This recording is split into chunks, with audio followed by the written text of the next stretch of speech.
might as well continue doing what I was doing last week. We got 6 more of them to fill.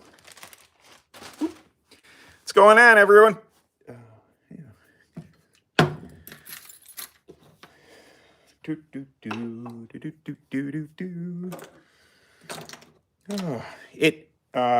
The weather's been playing with us here in New York. It's currently fairly chilly. Not too awful bad, obviously. Still see my breath. What's how am I? I am doing fine. Good. I will say I won't say that a health scare because that would be weird. I had blood work done. They saw a cyst on my liver or something like that, but it's the same size as it was 4 years ago, so no concern there. But then they said I had possible some water on the lung, something or other, so I had a chest X-ray. They just freak you out, and then I got the chest X-ray and everything's fine. It's like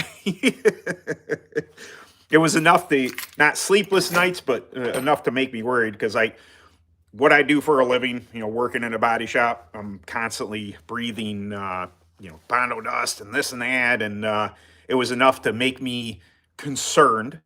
And then everything's hunky dory, which my wife is like, "Oh, you think your health's hunky dory?" I'm like, "Well, they said nothing's wrong, so yeah." Hello, what's going on, everyone? It's not. It's reasonable for New York. We'll say that. How is that? It is cold, but I'm obviously quite adapted to the cold. Our test, if you remember last week, we're talking about the bottles and if the prep was going to break down. Anything? Nada. Good to go. Looks like maybe it's stained. No, maybe not. Maybe that's just residual. But here's a gold grip. Go pee. It seemed to survive. I didn't put it on the floor like I said I was gonna because I totally forgot when I got done with the live last week. And things like this. Reaper. Get the cap off. Oh, okay. Looks a little squishy, but nothing out of the ordinary there. There's Reaper prep. What else did we do here? Black sand. Okay, what's going on? Zort Racing, aka Little Sear. Yeah, we got grape, but I grabbed a couple more. I got like these old cans. I got a big gallon of this SQS. I also have a gallon of PRW orange, but I have these quarts sitting here. I got two quarts of the orange that are just got a little bit in them, and might as well yeet the cans. 2 champs for sale if anyone's looking. Oh, got to pony up for the ARCA series car, right? It's how it all starts. The young kids get into karts, and then they start going fast, and then you buy a legend car, and then your kid starts looking at other things, There are worse things in this world to be addicted to. Racing is the best of them, I do believe. Yep. That's probably next, yeah. If you didn't know, Ryland's going ARCA racing next year. Oh, goodness. Oh, the talk of the town, not that, I do watch NASCAR. That Atlanta race was fantastic. Although, I will say, it's nap car for me. I like the sound of racing in the background, so I did take a little 20-minute snooze. It wasn't too bad. I didn't miss much of anything. Maybe around the time Kyle Busch wrecked, I missed that. And when it came to, and they were showing replays of it, but I watched the rest of the race, and boy, it's argued that now that Atlanta is the best track on the schedule, it's definitely most exciting. The runs you get and everything out there they get on there, it's really, really good. Won't have a drug, but yeah, exactly. I'm, not divulging too much of my past, but I did the band thing for a very long time, and that is a scary place to be. And I was bouncing, being a racer, and not a very good one at that, uh, because I was too focused on partying and doing the band thing, and then eventually that faded, and it's probably for the best. When I took the hiatus there, or the band took the hiatus for 12 years, really got my crap in line, and started focusing on things that were much more healthier for me. Dangerous but healthy. Yeah. Yep. It's anything anything you get into, you can spend any amount of money you want to. Uh, Carts are Karts are expensive, but so is any kind of racing. But I firmly believe that adrenaline is the best drug on earth, and why not do it on four wheels at the track with your friends? Yeah. So why don't we fill some preps here? And which one was I using? Was I using the big funnel? I don't think I was. I was using a little funnel. Where did I put it? Oh, I got it. Everybody calm down. I found it. You got the little one. But yeah, JC Specialties Saturday. If anybody is in the neck of the woods of Pennsylvania, Selins Grove, Pennsylvania. Selins Grove? Penns Creek. It's by Selins Grove. I will be down there Saturday. I think I was initially going to. I'm not going to fit both of these in here. I was initially going to get there a little later, but I thought, well, my buddy Walt, who doesn't race anymore, he used to be my financier. He's just my friend, been racing karts forever. He was gonna go with me, but his lady friend has some health issues. She had some internal stuff removed due to cancer, so she is currently going through chemotherapy. And Walt's just like, hey, she's having a pretty bad week because she's on chemo, so I don't want to leave her alone. And I'm like, totally understand. That's it'd be nice to have him along take him down to JC. He knows a lot of people down at JC's. Like I said, he's been in the sport a long time, and he was looking forward to it. But rightfully so, stay with his lady friend there. Orange. I could have just wrote PRW, but orange PRW. Yep. I was hoping to get. Oh, can I fit it? Should I try and fit? I'll fit it. I think it'll go. Yeah, he was gonna go, and then that was gonna kind of delay me leaving in the morning. But now that he called me and he's just like, hey man, I can't make it. Totally understand. Good on him for staying with her, making sure she's safe and taken care of and everything. So that puts it just me. So I might pull basically a New Hampshire, where I get up at the butt crack and on, get up, 5 a.m., something like that, and grab a coffee and hit the road. So I can get down there, I was about to say doors open at JC Specialties at 8 a.m. So that should put me down there right around that time, barring any unforeseens, traffic and such. I think it's going to be really good weather. It was last year when I went, so it's really cool. What is my opinion on Heims? As in steering Heims, they should be replaced more often than I replace them. The ones with the nylon or normal steel ones, I would run steel. We go through a lot of vibration. I'm sure that the nylon would be okay. I've always run steel ones. I guess it's unknown to me whether or not they would hold up. I would just think that nylon, with the amount of vibration, the amount of steering pressure, that you got to think that your tire is taking lateral force and it's pushing into the steering, that it would be, it would wear out nylon much faster. I mean, as is, at the rate that replace Heims, which I know it's bad. Do as I say, don't do as I do. Again, I'm very cheap when it comes to that stuff. Mine should be replaced more often, even being steel. And steel on steel is you're going to take a lot more of that force than nylon is. But other than that, it's if you're replacing them more often, I'm sure that they're fine. But it's that's kind of the thing. If you're not going to replace them, they could take some wear. Also, add in the dirt and grime and stuff that gets in there. So it's like sandpaper. If the dirt from the track gets into the Heims, it is going to have a tendency to wear out the nylon ones a little quicker.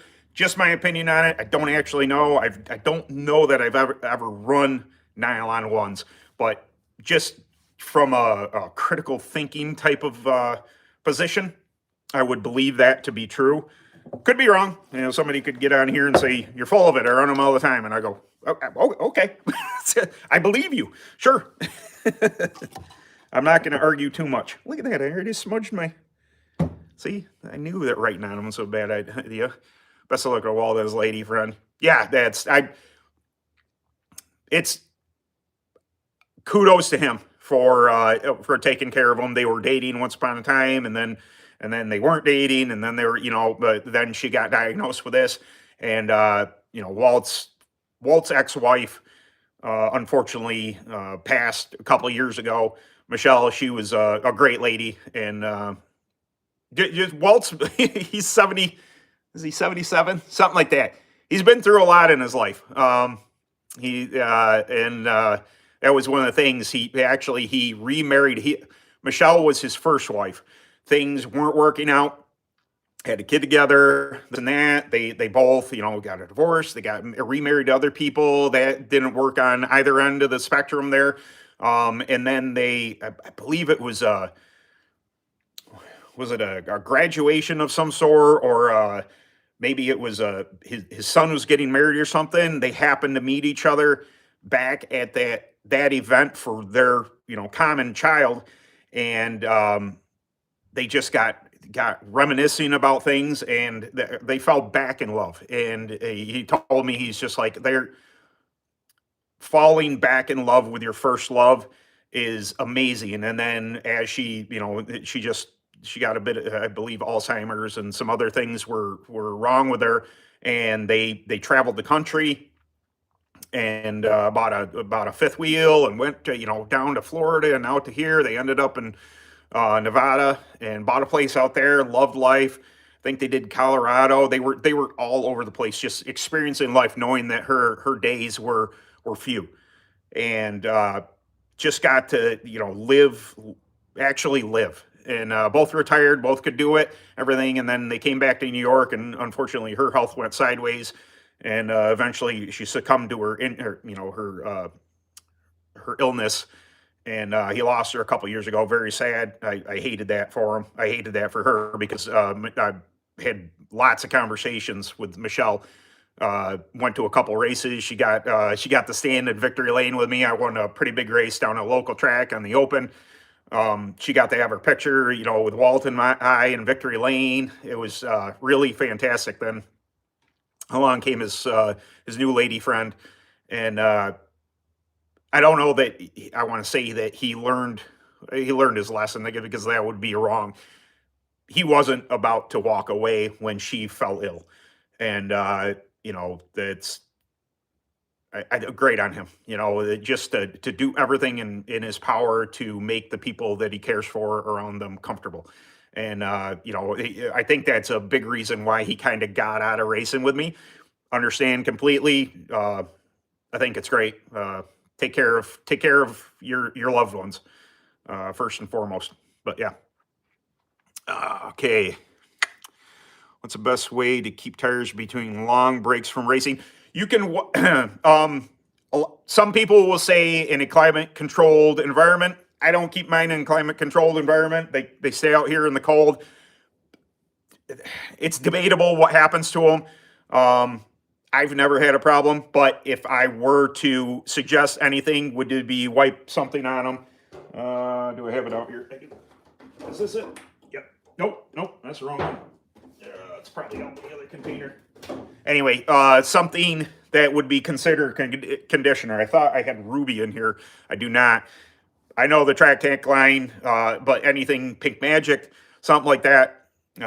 Giving your tires a wipe maybe once a week, just to keep the oils in them, to keep the surface fresh on them, would be the best bet. I don't think resanding them and anything in between, long, say if it's 3-4 weeks before you run again, you can resurface them when it comes time. That's fine. But if you want to keep the oils in them, say it's a Maxxis or something like that, you want to keep it, once or twice a week, just a quick coat of something like Ruby or Pink Magic or something light. I wouldn't have at them with goat pee, unless of course that's your prep of choice for whatever track you're going to, pardon me, to keep that fresh. But something conditioning wise, if you're in a pinch and don't run prep, something like that, just something like WD-40, just to keep the oils in the tire so they don't dry out. Not that they're really gonna, but if you're in, it depends on what type of environment you're in. If you're in a very hot, type of, they're going to have a tendency to raise the duro. The natural oils in the tire are going to dissipate over time. And that's why, like a Maxxis, you want to continuously, once, twice a week, something like that, keep wiping them just to keep them good. Thanks, Ben. We got a Slack and had all nylon. I was wondering if I should switch back to the steel. Thank you. Yeah, no problem. It's just my opinion. It's not warranted in any actual knowledge about it, but that's just the way I guess my brain works. I try and think, even if I haven't experienced anything, I try and think about the little bits, what's going into them. But yeah. Ben Bank, both your kids wear glasses. Is there anything you do with your helmet for your glasses to fit better, or do you not have that to modify it? I have rolled. This is last year's helmet, or up until last year, before I got the new Zamp. The new Zamp, I don't seem to have the problem. Now that you mention that, but sometimes these inner cheeks, see how dirty it is? This was a helmet for a long time. These inner pads, I have rolled them back in, so when you slip this back, like it was contorting and doing this when I was racing, and that was terrible. So the Velcro in them, I rolled the inner cheek pad a little bit to allow for them to fall down actually on my ears and sit there properly. With the new Zamp that I have from Product 41, I didn't have that issue the first race. My glasses seem to go in there. So it really depends on the padding inside, but really take a look at that when you put a helmet on, see where they're kind of going, and if there's anything you can do to relieve inside of here, like this point right here, this is where I rolled the padding. It allowed them to sit back down on my ears where they belong. The helmet's still pinching them against my head, so they're not going anywhere. But that was definitely something that I did do to this specific helmet.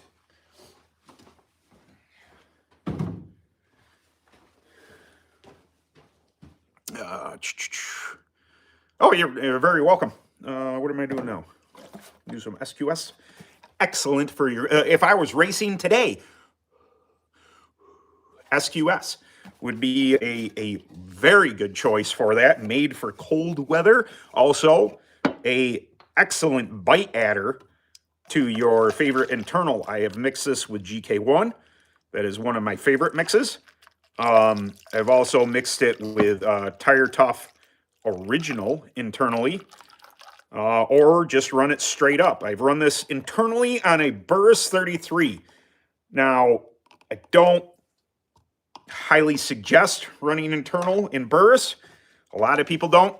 I don't see is it really, if this isn't going to drop the durometer if you run this internally, maybe a little bit.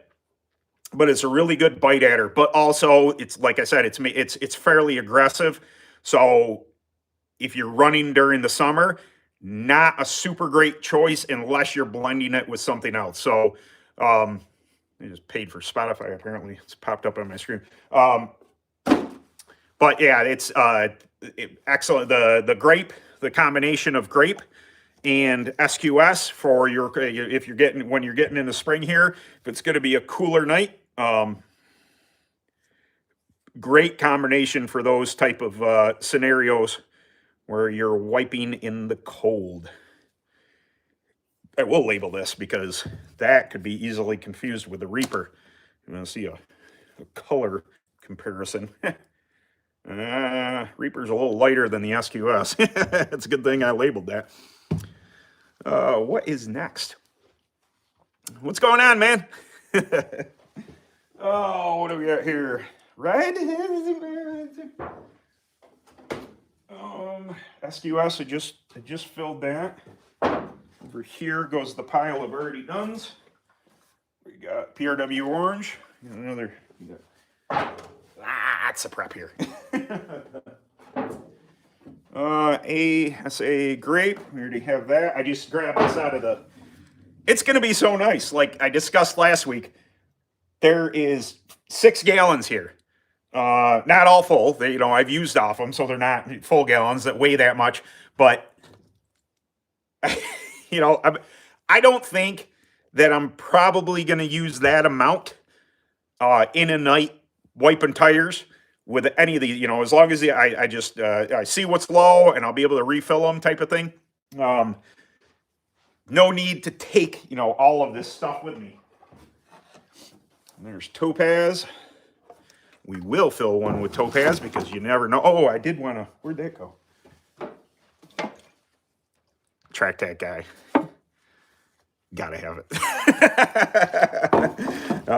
Going down to JC, like I was saying Saturday. So my intent, as I said before, is to get some interviews with the vendors. I don't know how well I'm going to be at it, but also I was able to spring for I got a GoPro 13 Creators Edition. I talked about that before because I do want to get better at the vlogging. And I think a dedicated camera, I have my GoPro 8, I have the Insta360 for, kart footage, and matter of fact, Kelsey Pease currently has my GoPro 8, so I have to get the footage off of that from the Grand Nationals, but those can be my dedicated on-kart cameras. But I wanted a dedicated vlogging camera because I'm a little jelly. I'm a little jelly of Degenerate Garage. I'm a little jelly of Tatum and all the guys that do Hamilton that are able to do the vlogs. I got to get better at it. It's I talked about it last week, I think, maybe the week before, about, the getting over I have no problem here talking to you guys, doing videos, obviously. No problem being in public doing it. It's still not a phobia of mine because I have done it. I'm just not very good at it. I need to concentrate on being better at the vlogging thing, catching the races, experiencing. I'm toying with the idea of going down to the first WKA race at Hunterstown on Reapers. And I want to be able to catch that stuff and make it entertaining for you guys. So I despite my cheapness, I invested in it. I decided it was time, and I also sweet talked the wife into getting me, helping me out with an early birthday present. My birthday's not for a couple months here till April, but yeah, I decided just pull the trigger on it and do it, and it'll come back to help me more than hurt me. Going to get the old recon out this weekend and be ready for March 14th. Nice. No prep jobs. Oh, yeah. I saw the Odom shared. Odom has been sharing stuff about, why do I forget the name of the series, but High Rollers, the High Roller series, and they did Williamson and stuff like that, doing like an introductory type of thing, and the format, you beat the high rollers type of thing. I think it's awesome. I love karting advertisement. I think we're on a good path. We're on a good trajectory between, the Four Takes and Fuel guys and, obviously everybody I mentioned doing the vlogs and stuff, myself. I think we're on a good trajectory, and Odom and everybody else actually doing advertisement, that everybody can share and get, the karting's a thing, man. The video there, the tire grinding video that I had, you would not believe the amount of people that ask me what kind of tire that is. And I'm like, it's a world we live in. So I understand that people don't know what it is, but I have wrote dirt oval kart so many times in response to that. And the more we're out there, the more, I'm doing what I'm doing, what those guys are doing, what they do, the more, the more advertisement that, what the High Roller Series is doing with advertising karting in general is excellent. It's a really, really good thing. Do you run half-inch lug nuts for tires, or do you run the 7/16 11 millimeter? Sorry, Canadian. I run all 7/16 or 11 millimeter.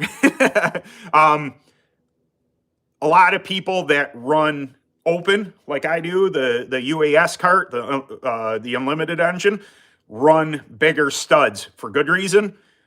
I just have never seen, I don't want to say need for it.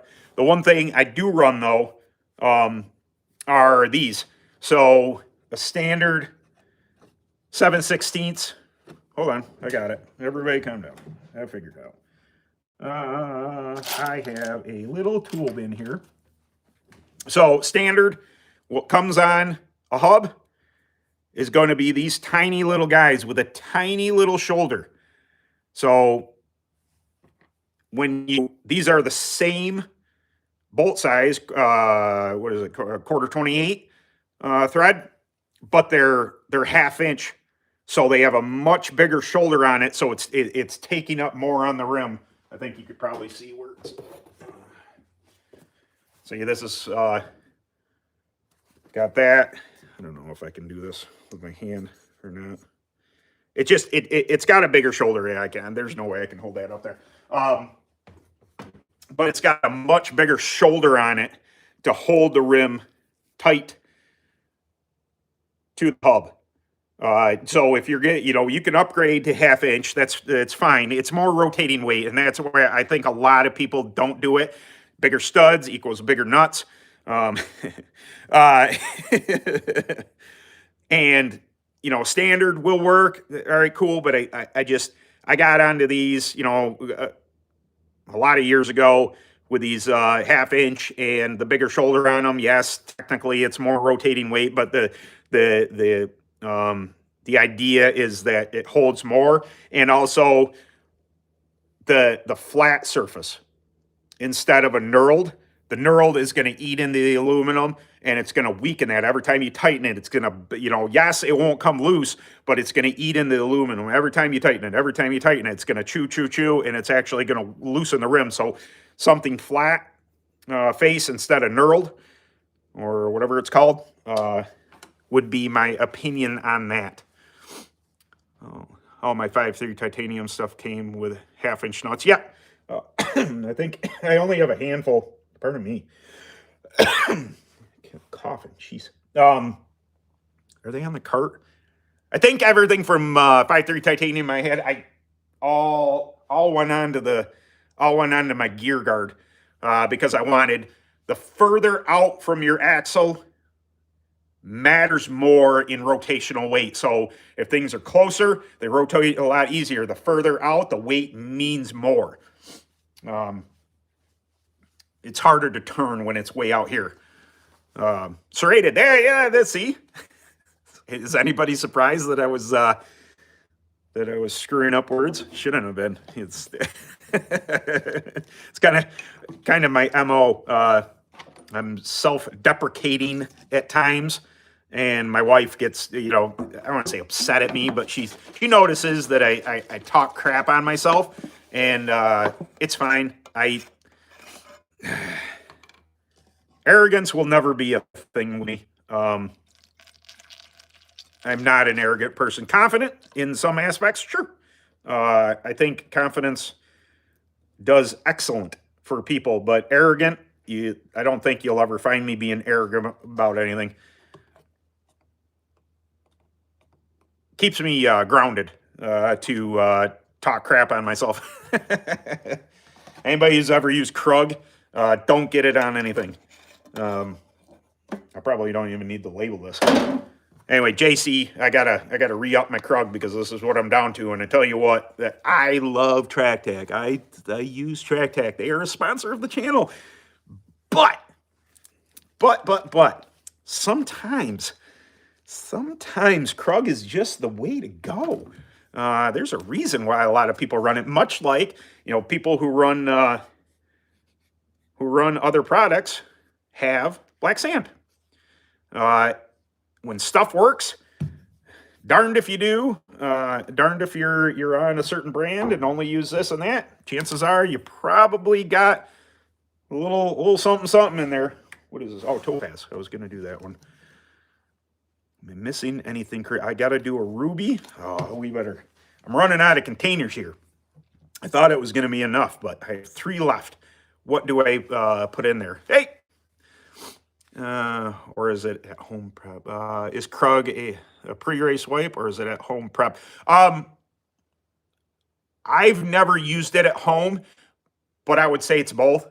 It is, I would say, an ultimate bite adder. It is, if you're in the realm of needing just your tire needs bite and you don't mind it being softened, that's the type of tire. So when I went and raced the 2000 win Reaper race at Dreamfield Speedway last fall, was it September, October, somewhere in there?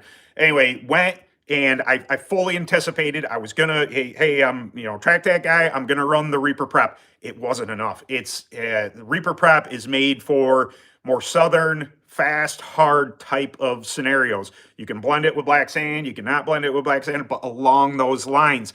When I was running it during the day, it was okay, but it didn't have what I needed it. And then I was wiping a little bit of the gold, and that was better. And I'm like, you know what? I wonder. And I went to the trailer, and I got the Krug out, wiped it.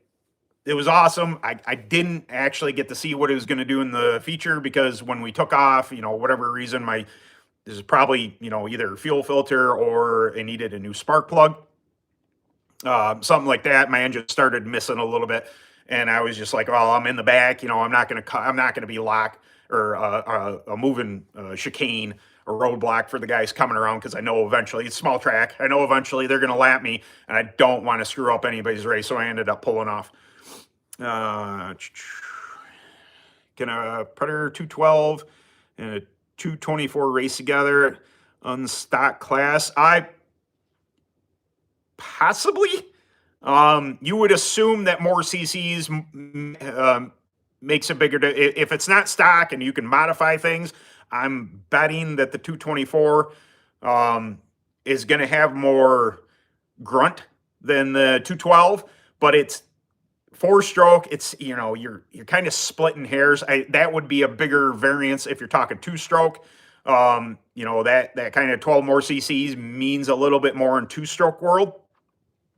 I wouldn't say there's a huge variance, but if it's a modified type of class, if you can do stuff to them, I would assume that the bigger bore is going to have more grunt. It's going to have more torque than the 212 will. But yeah, use it down south. Always burning it in a track. Yeah, it's Krug's. It's pretty darn good stuff. That's why it's arguably one of the best preps out there. It's been around for quite a while. Jordan Krug is he's very good at what he does. I've heard people wipe it at hot and dry. Let's think about this. I personally, if I was going to do that, would be striking the tire. If I was going to use it on a dusty or hard, fast type track, I would use it at the last minute to strike the tire. And striking the tire is wiping something extremely aggressive at the end in order to fire the tire off a lot sooner than it would. It really gets the tire to adhere to the surface, but there's not a lot of it, so it doesn't drop your duro. That's why you wipe it at the last minute before you go to the grid type of thing. That is striking tire. If I were to use it down south, I would strike with it. I wouldn't wipe with it, because wipe is going to drop your durometer. In my case, up north, the soft tracks, it's very good at both. So if you're needing a lower durometer, if you're really needing that prep to bury itself in the tread in order to last the entire length of a run, very good for that. But you know that some people just, they have they have the thought that getting a tire softer is going to do better when you don't have grip, and that sometimes is the case, but usually not. Usually, you know, a hard fast track takes a harder durometer. So the lower you get your durometer, it may grip and take off wonderfully in the beginning of a run. But because of the softened durometer, it is going to overheat, and that tire is going to give way and start to lose grip over a run. It's good. The pores in the tire itself is going to heat up, and it's not going to accept the hot track anymore. So you could wipe it down south, and obviously Wingnut here has had experience with it. If it works for you, fantastic. I wouldn't know what to do with it unless I was just striking with it. If I was striking with it, okay, that works. That would be a good idea. But you could strike with goat. You could strike with topaz. You could, you know, strike with something aggressive. But last minute Larry type of, you know, they're calling you, they're on the grid. Wipe, go. You know, type, and wipe. That's 4 wipes. That's 4 tires. Wipe. All right, back at the task. Do SST. A good prep. I don't use it a ton at track. You know, because Track Tack has so many in this line, and I know that it's confusing. Sometimes you don't need all of these. You know, only reason, you know, like I want to say I'm a rep for Track Tack. I use them, and if you have any questions on them, I try and then if we're at track and you need something, I have them with me. I try and carry everything, so I have that. Hey, I really needs it. You know, even if it's a hot day and you want some grape, I have it. Here you go. You know, use it. I have plenty here, type of thing. Do I use everything? No. That'd be crazy talk. You know, there are some people that prefer different brands of prep because there's less of them. They work well. I take nothing away from them, but I think, not the downfall, that would be a terrible thing to say, some of the, you know, reservations about using the Track Tack line is because they have so many of them that people think that you have to have all of them, and it's very expensive to have them. You do not need all of them.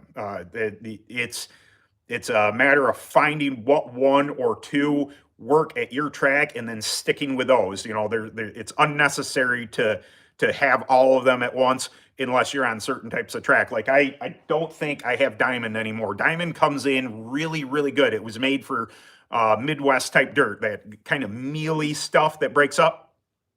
I've used it here successfully at a couple times. I just don't have it because I don't use it that often. You know, if I were to just looking at what I filled here so far, the things that I have used the most, we'll take credit on it because that's not a Track Tack product. SQS, orange, those are PRWs, whether it's cold, whether it's a medium type trap, I definitely use those. Black sand, I use, you know, fairly regularly during the summer months when it's dry, dusty, hard to get a hold of. Absolutely. Grape and SQS, those run great in the spring and fall when you have extremely cold nights, when you can see your breath. So, and then the work you do at home depends on, you know, what type of tire you're running, you know, type of thing. What type of kart you're racing. If you're running a clone, I'm less aggressive on the clone because you can really bog down your speed. If you're over prepping your tires, grip is awesome, but with a clone, you know, in my experience, I have the horsepower in UAS to break the tires free whenever I need, to drive it as hard in the corner as I need to, type of thing, to whereas your horsepower is sparing when you're running clone. So even though you want bite in the kart, if you overdo it on tires, you're going to just you're going to set the cart into the track, and it's not going to want to free up and get through the corner. It's going to be a fantastic bite. It's like, hey man, I can hold it wide open, but are you killing your roll speed with too much prep? That is a thing to consider, in my opinion, and I think it's a pretty good opinion. Yeah, we're gonna put Topaz in one of these. I could, you know what I could do? I could just buy more of these instead of worrying about this. We are gonna go to Walmart tomorrow. Maybe Ben will wander over into the section where they have it. Is that a word? Whereas they hold these, and don't make a mess. Don't make a mess. So up until the point of Track Tack. Got Gold Grip, aka Go P, from the Track Tack line. Topaz was, in my opinion, the closest thing you were going to get out of their line to Go P. It is, as I've described before, you know, all right, the scale from 1 to 10 on grip level and ability to soften. If this is, you know, I described softening wise, black sand, like a 1 or a 2. Something like GK1 is probably going to be in the realm of a 5. And then you get up to Topaz, which I initially said this was a 10. If you still want to stay in the 10, that 10 range, this is a 9. Gold Grip is going to be a 10. But I would still say this is a 10, and Gold's probably an 11. Now that they do offer that. What did I spill over? Oh, I get it. I see what's going on. All right, we're going to write on this one, Topaz. Topaz. And I always put a line. I put a line through my 7s and my Z's for some reason, so it doesn't look like a 2. You know, that's a thing. All right, so we have Topaz, we have all these. We have 6 filled here. We have 2 more. I think that I want to, I'm going to have to look over here, see what else I got to fill in here. But now I'm going to have to find places to store all my gallons. Have some room over there, but not a lot. So I'm going to have to find or build a rack for that stuff. New to karting hobby, thanks for your videos. Gonna be running dirt oval. What are things for the newbies? Thanks. Have fun. I've said this before, especially being new to the sport. You talk to people, you're at work, you're just like, oh, I'm kart racing, and they go, yeah, go out and win. Winning's awesome. Don't get me wrong. It is something that everybody should aspire to do. You want to get better at your craft. You want to be competitive, all that stuff, but not burying yourself in competition so much that you make life miserable for yourself. The kart track is a wonderful place to be. You meet friends, you know, just track friends. You get to see kids playing. You get to, you know, hang out with your family. You get, you know, go to the food truck, or if they have a concession stand, you get food. You hang out. It's a day of not being glued to our phones, not being, you know, just inundated, if that's the word I want to use, with negativity all the time. Have fun. You know, everybody can. That's why I don't feed in. I've been going to do a video on drama and why I don't partake. I don't partake in the drama, the karting drama online. I don't do videos that are clickbait to, you know, rage bait, whatever. I don't do it on purpose because this is fun for me, and I want people like yourself that are new to the scene to have fun. Don't get tied up in it. I get it. I like drama as much as the next person. It's fun to read, but that's as far as I let it go, and that's as far as I let it take headspace. There's too much to live for. There's too much to have fun with. Some people live for the drama. They live to be angry, and I just can't. Things make me mad all the time. It's just like acting on it.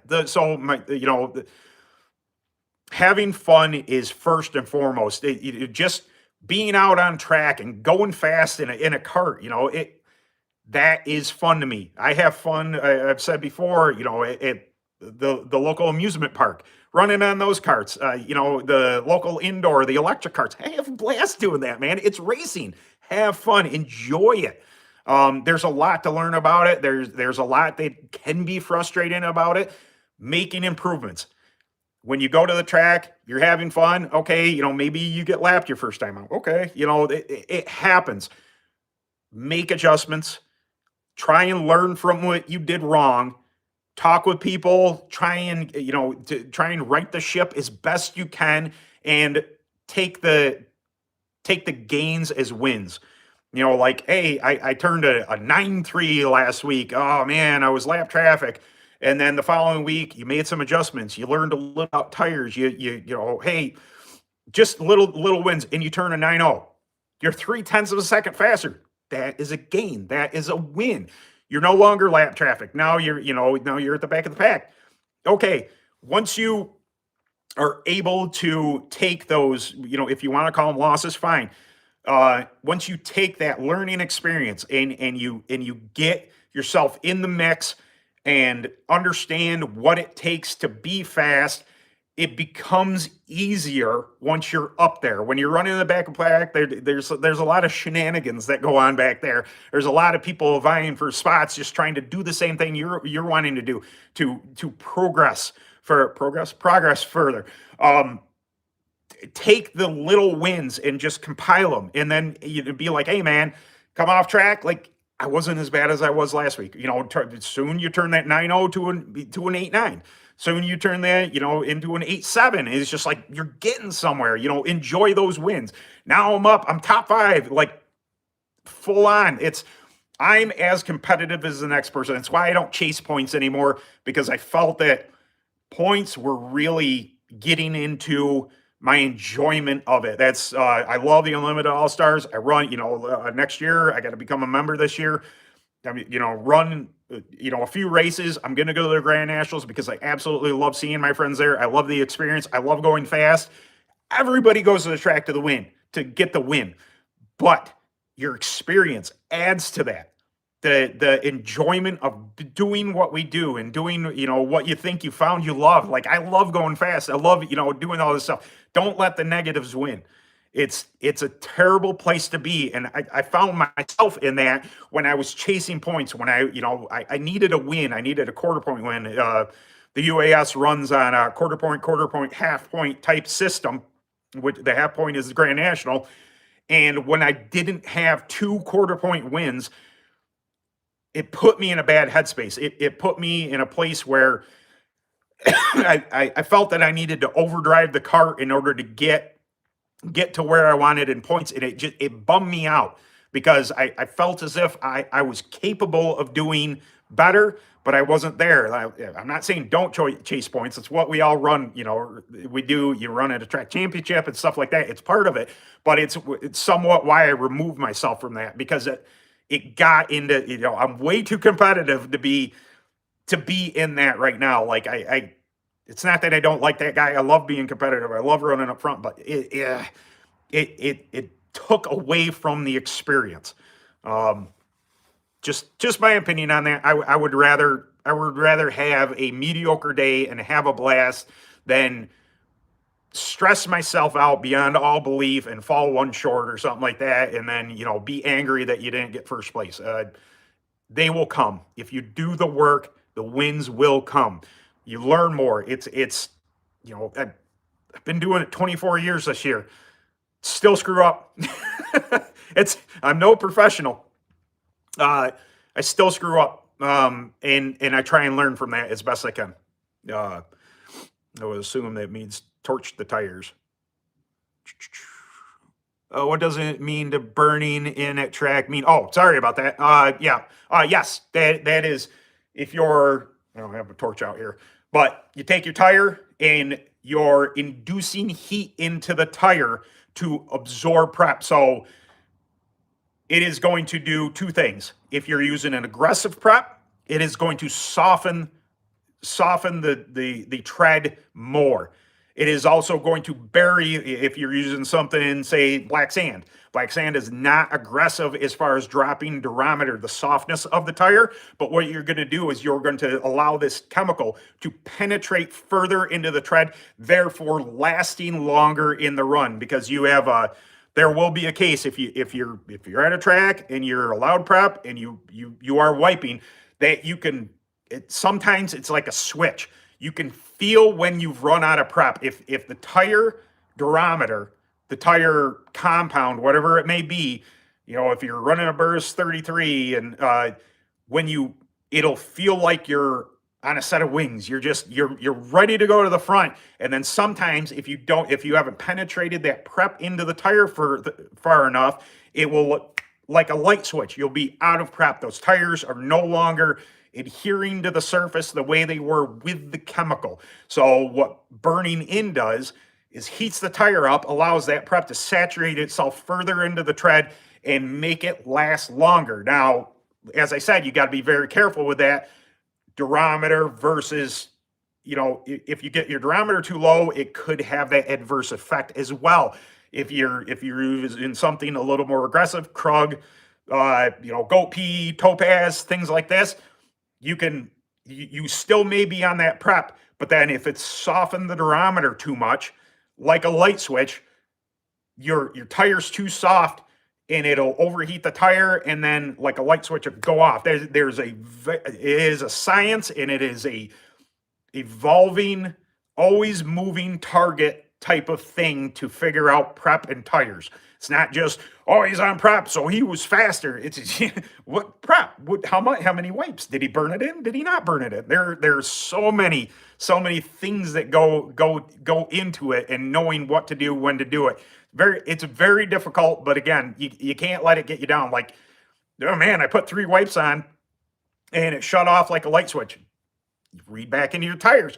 Where they're starting to feather, did they get too hot? Feel them when you come off track. It's like, man, my right rear's burning up. You may have an adjustment in the chassis that you were on the right rear too hard, and you might want to make an adjustment. You can run the same prep style, but if you're on, say, your right rear too hard, it will overheat that tire and the tire will fail you. So prep isn't a, just wipe it and you're good to go type of thing. It coincides with how you're driving the corner, what your setup is. It's all for being the least complex form of oval racing. They are very complicated when you get into the nitpicky type of things. Hold on. What did you do? Torch in the tire. Okay. Yeah, just go out there and be yourself is all you got to do. Absolutely. Sounds good. I can't wait for first race. So that's awesome. Yes. Instead of prepping 33s, why wouldn't you just use 11s? 11s, all right. So how would I describe this? 33s are inherently faster, not on all surfaces, but AMS, the local track that I normally race on now, Allegheny Memorial Speedway. A lot of the locals run 11s. They have a tendency, when you run a tire that has a lower durometer, like an 11, they have a tendency, if you get a longer run, to fade. To whereas the 33 has and there's also the sidewall discussion. The sidewall on an 11 is going to manipulate itself. It's going to kind of, get into the track better. If you get the tire moving too much, it's the same with the tread. It's the same with the sidewall. If you get it moving too much, it has a tendency to get warm, and then it starts to fail you. It starts to roll over too much type of thing. To whereas a 33 is a slightly stiffer sidewall. And the idea is that depending on track, sometimes 30 or 11s are the way to go. But that local track that I run at, 33s are faster, not initially. That's why you would prep a 33 in order to bring the tire in sooner to, take hold of that extra speed that 33 has. But 11s have their place and their time, and 11s work really good at that track. It's just, if you're gonna wipe them, I got beaten by a set of tires that had no prep on them. I was on prep and I was running them down, but they held their speed the entire time. So it depends on the type of track you're on. I mean, if it's a super gooey, super super soft type of track, I think 11s would probably be a great choice. But as soon as the track starts to go even remotely harder, even if an 11 will work, a 33 is eventually, especially in a longer run, towards the end of the run, you get the lap, 16, 17, 18, you're getting to the end. The 33s, because the sidewall and the little bit harder durometer that they're gonna come on at the end. They're not gonna overheat it nearly as quick.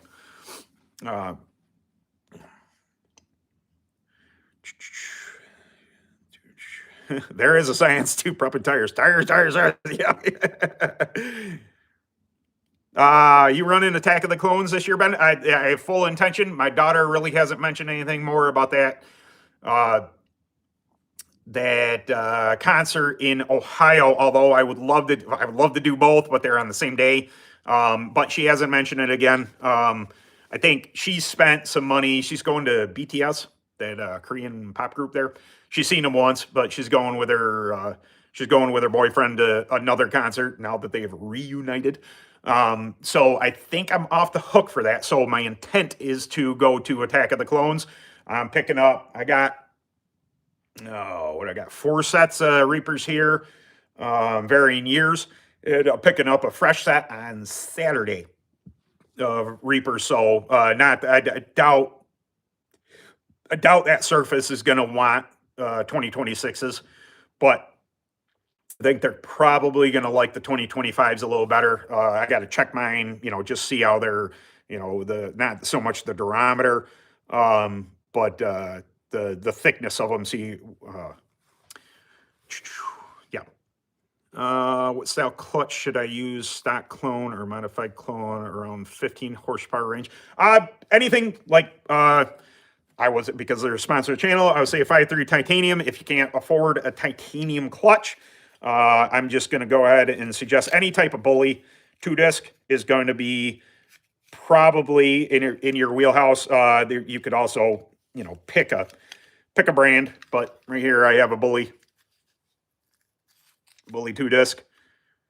Really good clutches. They're the industry standard. We'll say there are a whole bunch of other ones, Viper, this and that. The other design, I don't have a 4-disc out here, but the 5.3 titanium, even though it's titanium, it's built off the other premise. The other design, which would be, I say Viper. I think Licatus calls theirs a Gator. There's 2 different prominent designs, but I would probably just do a 2-disc centrifugal. I've never run a shoe clutch, so I don't want to ever suggest that, but especially with the clone, your standard go-to is going to be a 2-disc bully. That's pretty much that. We're new here as well. Hence the 1,000 questions for Ben. I wasn't for Ben's videos, I'd be screwed. I watched the videos, all that. Thank you very much. I really appreciate it. And it is my intent to help as much as possible. If you see, my DMs are okay now. They're reasonable. During race season, my DMs get they get a little crazy. I get a lot of questions, and I don't mind. I really don't, and I'm not griping about it at all, because I really do.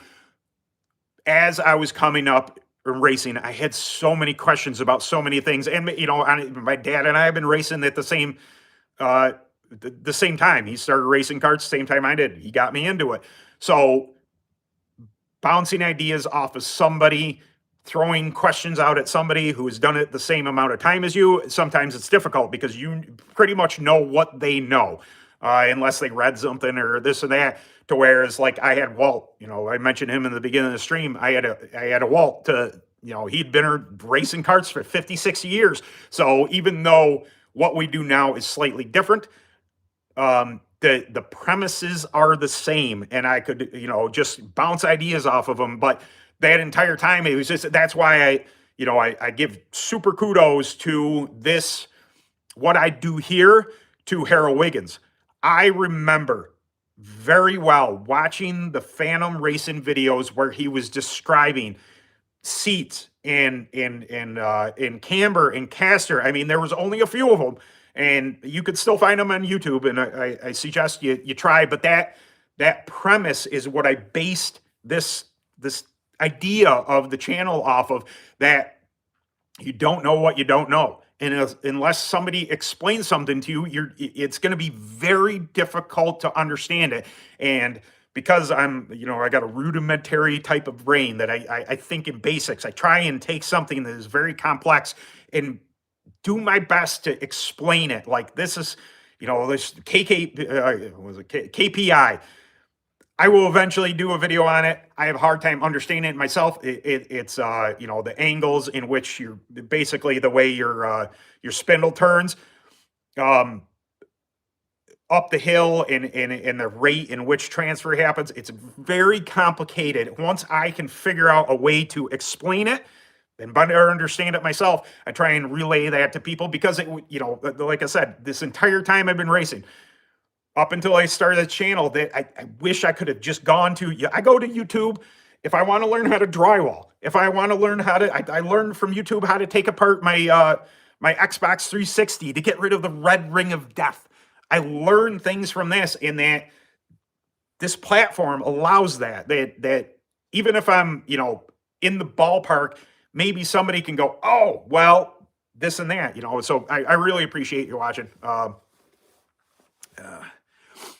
Welcome, Jordan. There's so much to learn about racing. This is a great spot for there to learn. Go to their tracks and questions. Yep, that's absolutely Bill is correct. He'll start the last year in my oldest. He's 8 and 7 then. Did well, and he got a couple wins, bunch of seconds and thirds, but no, was the best thing I ever got into. Now both kids are awesome. That's great. Yep, I love it. That's I really had, I don't say high hopes. I hoped my son got into it. It's just not his thing. Like I said before, I started buying stuff to get him into it, and then he got real cold feet real quick. And I ended up selling all the stuff because he just wasn't into it. I think he thought I was going to throw him into the wolves, like, I'm a man and you be a man and you can race these. And I would have been there to help him, just like I try and help you guys. But he got cold feet in it. So he decided to do something that I wasn't as good at, which was boxing and initially lifting weights. And then he beat the crap out of me in boxing. What did I miss? Phone died. Just me talking. That's what I do. Just as if you guys aren't sick of my voice already. We may run it earlier this year. Junior champ. Oh, nice. What the Kaaba says? Pilgrims in the Kaaba says who? Okay, sure. Ron Rollins, Bill is an awesome clutch. Martin Bill clutches. Yep, Martin Bill. Yep, they're Martin Bill. I don't know the gentleman. I've shared some of his stuff. The surfacing alone that he does looks fantastic. Hey, what's going on, Doug? I wish manufacturers would do more videos more often. When I ran Phantom, I watched the videos, make sure I was setting up the cart was correct. Yeah, absolutely. And that's where I'm kind of going with that we're on the path where, you can, like I said before, a lot of places don't want to do the social media thing because of the negativity that comes with it, and you just block it out. You can't let it bog you down. I've been insulted so many times since I've done this, and I'm sarcastic. I'm the wrong person to do that too, because first off, I beat myself up enough that you can't hurt me. I'm old enough that it's just like, oh, come on, man. But I think they read too much into the negative and don't take enough out of the positive. The positive is where to go. Everybody can be negative. Everybody can complain about things. How do you fix it? How do you don't fix it by constantly pointing out problems. And I think there's a disconnect of, I think it's just easier for them not to do it. I wish they would. I wish more people would get on there and do more videos and explain about their products and put themselves out there. I think when you show yourself, when you show your true self and what you have to offer, and that people love honesty. They love they honestly, they eat up positivity because we're so crushed every day with the negative, and I hate it. I don't want to be that person. I don't want to complain, and I refuse to be a part of it. And if they just look to the good, and put stuff out there, if they, whatever manufacturer it is, not for nothing, like we'll take Premiere. Hermie gets on there and does videos, not a ton, but Hermie will do shop videos and talk, and he's a happy dude, and he's positive, and he's walking around the shop and just cutting it up with the boys, and I love that. I wish they would do it more often, but kudos to him for doing it at all, because it's more than other manufacturers do. I think that, every brand could use an identity. They could use somebody that just put it out there, and people will accept it as long as you're real, as long as somewhat vulnerable and willing to look past the negative. People will love it. I based the whole platform on that I'm putting myself out there, and if so far so good, it's accepted that I just be vulnerable, and I can be wrong, but helping people, just, this is our product, this is what we have to offer, we're here to help. And I think people just suck it up. I do wish more people would do it. But who's the other one? Kart Speed Solutions. I don't ever want to forget him. Way more technical than I am. Super good dude. I try and share his stuff. I do that a lot. Like my personal, it's funny, my personal Facebook page, like I have Kart 63, and I don't put a lot of emphasis on using that as the platform. Kart 63 is Ben is Kart 63. So on my personal page, I share a lot of people's stuff on purpose because I want to promote them. I have 4,000 friends on Facebook or something, and those people have the potential to see what's out there. I do that on purpose. I'd rather people see it, even if it's a product that I don't run. Here's what they have to offer. I Van K. I have some Van K wheels here. They showed how they make a half the other day. Oh, dude, that's rad. That's rad. I love that. I love it. I'm into that type of stuff. Fabrication. I love it. And I think people enjoy that. It's good stuff. Mentors are great to have. I have Gil Atkinson as my mentor, 40 years experience. I wouldn't have an success without his guidance. Yeah, and Gil's a super dude. Super guy. I've only met him a handful of times, but he is one of the good ones for definite. It was great to see you guys out to Iowa last year. That was a fun time, and I got a little footage of you guys whapping on the sedan there. Love it. Good stuff. I do my tires punch harder on the middle versus the outside. On the middle of the outside tire. If I were to take a guess that the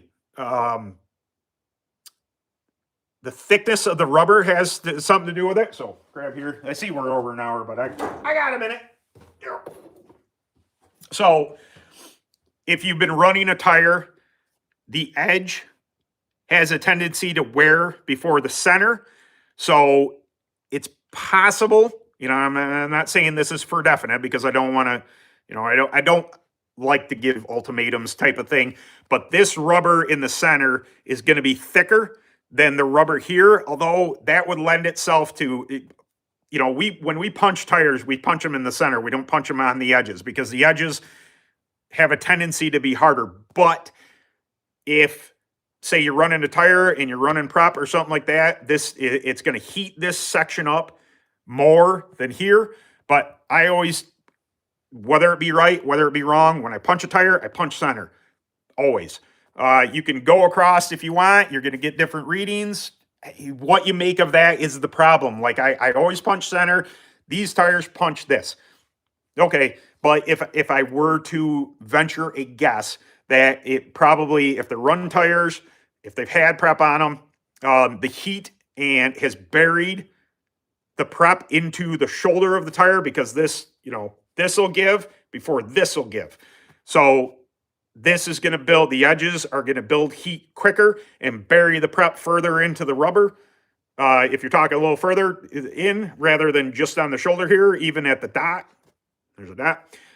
Here, same type of scenario. This is, the tire is going to have a tendency to cup when it's pushed on because the edges are a lot stiffer than the center. Venturing a guess. Whether that's correct, just a thought. They need to be flipped. Been hitting them with GOAT. They're punching 25. Oh yeah. Yellow vase. Oh yeah. Yep. Yeah. Flipping tires is a great idea. It's way to get much more life out of it. So say your right rear, you're going to take your right rear, that as you run, we'll grab a tire again, is explanation here, even though I can't push on this one's full of air.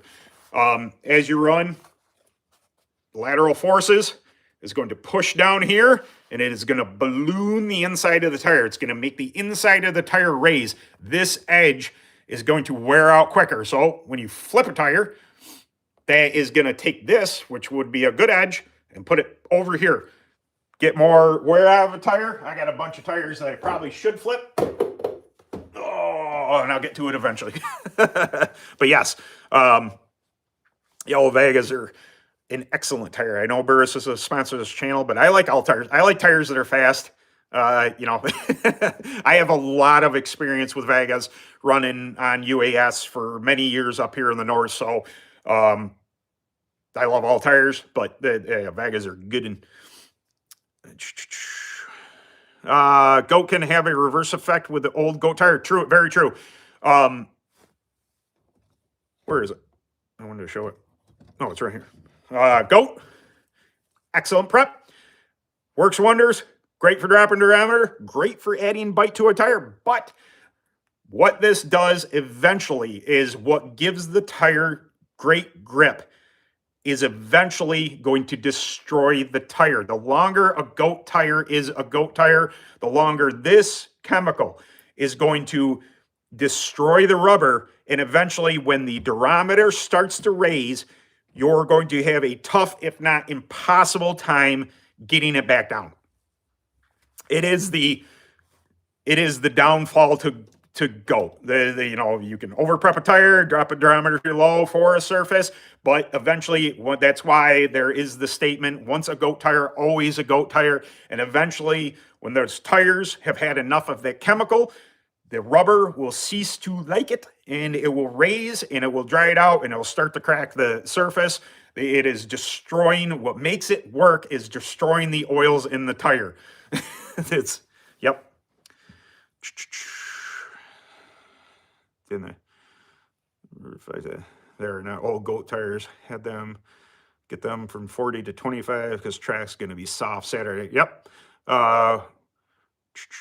Grape and G-Cone mix. Is your inner for Yellow Vegas grape and GK1 mix? You can do that.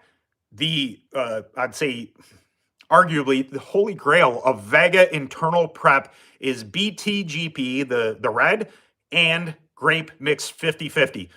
I've talked with Randy, the creator of these chemicals, the originator of TrackTac, and he says he doesn't know what it is about the combination of the two, but the two mixed together in a Yellow Vega is magic. If you need a soft tire, that you need a Vega to grip even better than it already does, that combination. Now, you can run GK1 Blue and grape together, absolutely works. My favorite combination with GK1 Blue is to add SQS. That was, if I'm going to do a medium set type of Vega yellows for a, say you need a durometer of say 35 to 45, GK1 Blue and SQS is one of my favorite combinations for that type of durometer tire. If you need it lower, you need it down, and really to make the Vega, whatever it is, that combination of the red and the grape together really enhances the bite of a Yellow Vega.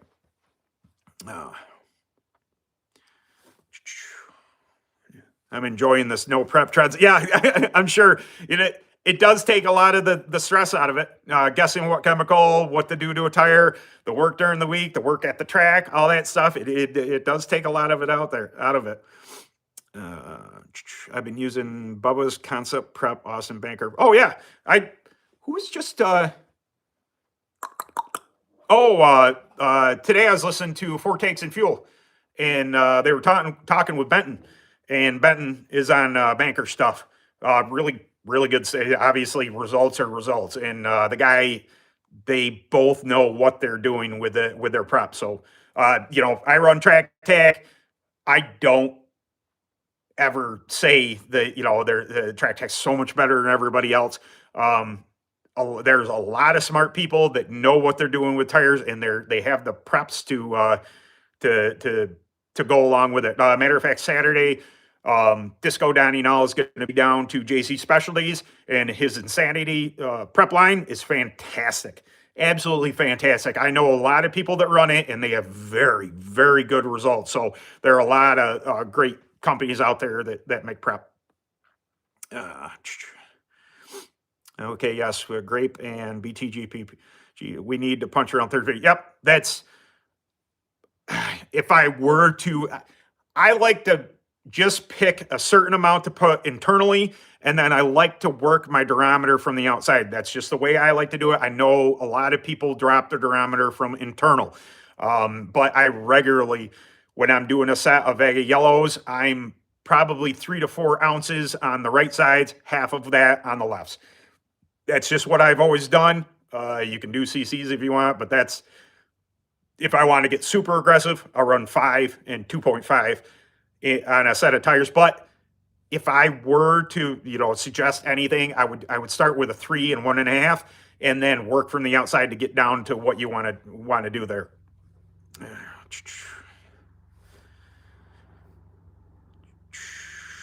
You need to come and race Tri-County Kart. I know. There are a bunch of southern tracks I'd love to go to. Track Tech, BTG, get us the wins at Motor Round. Nice. Yes. It's good stuff. It really is. We're going to GoP. Will I say it's better than GoP? It's the name. It works really well for what it is. Is it as aggressive as GoP? No. But it won't destroy your tire like we just talked about. A prep that eventually will destroy a tire. It will raise the diameter and dry the tire out. BTGP won't do that. It'll soften the tire and add tremendous bite, but it's, grip level. If on that same scale, the 1 to 10, if I'm putting, if I'm putting GOAT at a 10 and I'm putting Topaz at a 9, then I'm putting BTGP at a 8 on my scale there. But Sin Racing, video coming this Saturday is going to be Snap Your Neck race engines.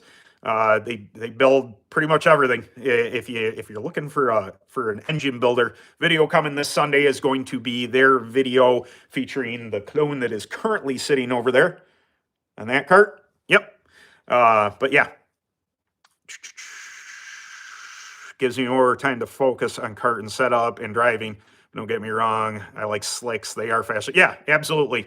I'm not against. I'm not against treads by any stretch of the imagination. I think that would be a riot, and I see the desire to put it more in the driver and chassis tuner's hands. That I think that is a wonderful thing, and especially for somebody new coming in, that honestly can get a little disoriented or frustrated with the prep game and knowing what tires you need and this and that. Treads, learn how to take washers out of a cart, learn how to put them in, learn how to make a camber adjustment, a caster adjustment. Ooh, these are things that I don't say they're lost, because I still make those adjustments, and I know a lot of people that are pretty fast make those adjustments still. But there is a segment of kart racing that believes you set the kart up, you put these numbers on it, and then you change tires. And I think there's something to it. You can be fast on a certain type of track, but those making adjustments, those that can truly feel the tires on there, even if you're prepping tires, even if you're running on slicks, I think adjustments go lockstep with your tire program. So I think you're losing out. Do you use Acrosol? I have used Acrosol. What I don't have it in here with me. TrackTab has their Fast Dry, which is their version of Acrosol. But yes, especially with black sand, 50/50 with black sand, excellent. If you need to thin out any of these preps, if you think they're just a little too aggressive, put Acrosol, cut it 50/50, put 25% in there. You know, thin it up a little bit. You open the pores a little more. You make it more PRW-ish, but it will, the Acrosol will help penetrate in there, but it makes, you know, if a tire prep is more aggressive in its desire to drop a durometer, it will thin it up a little bit. I'm not saying it won't drop the durometer, but it will thin it up a little bit, make that tire prep a little less aggressive. But you can dry a tire completely out. If you're just wiping Acrosol, you can absolutely make it work, but you can also dry a tire out because it's going to destroy the oils in the tire. It is a fast evaporating type of solvent. Treads a different driving style. Absolutely, I can see that. Different, the sidewalls alone, you know, going outside from the tread on the tread, you know, the actual lugs on the tread being the difference. There's a difference in rollover of the tire. The construction of the tire is different. I can absolutely see that being a thing. We're going to mess with the higher caster number this year, but the same split. Nice. Yeah, absolutely. That, you know, playing around with stuff is, sometimes it doesn't work, but you know, if you don't adjust on it, you don't know. You know, maybe it has fantastic results. You don't know if you don't try. I hate that, you know, not touching your car. Sometimes it works. Sometimes, you know, I'm not taking anything away from people, but I guarantee you, your highest platform guys are not just putting factory numbers on it and changing tires. I guarantee you, they can sense when they have a, you know, a 15 degree right front spindle, if they have a 17 degree right front spindle. I do have to do a video on that because I was talking a little bit with Monk down at Premiere about that. And the tire window that makes it work in. I need to do some thinking on it and kind of figure out how I want to convey the message between, you know, say a 15 to a 17 degrees front spindle and what it actually means. I think I jotted that down. If not, I'm going to remind myself right now to do that. But I see that we are way over my 60-minute thing. 82 minutes. You guys have me out here freezing my tuchus off in the old Kart 63 barn, but I don't mind. I don't mind a bit. I love chatting with you guys. I love the interaction. I do this for fun. I do this, you know, because of you guys and because it gets me back out here. I know it's cold. Something like 50 or 60 degree weather coming here soon. It won't stay because it's New York, and New York is schizophrenic as all get out around this time of year. But warm weather's coming. But headed down to JC Specialties this Saturday. We need a better caster gauge. Yeah, there's somebody, it was Footloose, was talking about that when they're constructing a chassis, that the lines for the caster blocks weren't dead on accurate for what they wanted. So they were actually, when they build the chassis, they were before they you know, weld the caster plate that the caster block bolts to, they were getting their own degree and then center punching it, marking it themselves that this was where it was supposed to be at, and they're, you know, giving it a line or a dot that you could adjust from there to be more accurate. But yeah, definitely. I was in Texas today. I was 7. Oh, you son of a puppers. But anyway, Larry Jones makes a nice caster gauge for digital angle. Oh yeah, I do have this. I mean, it's old, but I could use something like this. Anyway, it just got me thinking. I saw that the other day, and I was like, hey, I have that. I don't ever use it because I'm one-man show. But anyway, I have to get off here. I really appreciate you guys coming by JC Specialty Saturday. I'll be there. If you're in the neck of the woods, I'll be there hanging out. I see that JC shared that I was going to be there. I'm like, dude, I'm not one of those guys. Like, I appreciate it, but also like, what are you doing? Just makes me feel weird. Anyway, they announced that Snap Your Neck engine video coming on Saturday, talking about his celebrity status. It's terrible. Oh, my wife would be crawling in her PJs right now if she heard me talking about it. Anyway, Snap Your Neck racing engines video coming Sunday. Do all that, and then we'll be back here next Thursday for another live stream. I really appreciate you guys stopping out every single week. I truly, it was initially a little like, oh man, what am I doing? And now I really look forward to hanging out with you guys. And once it's warmer, I can move around a little bit more. We can be working on the carts and we can be bantering back and forth, but set up an autograph, absolutely not. I'm not that guy. Anyway, thank you very much. I'll see you guys next week. All right, later.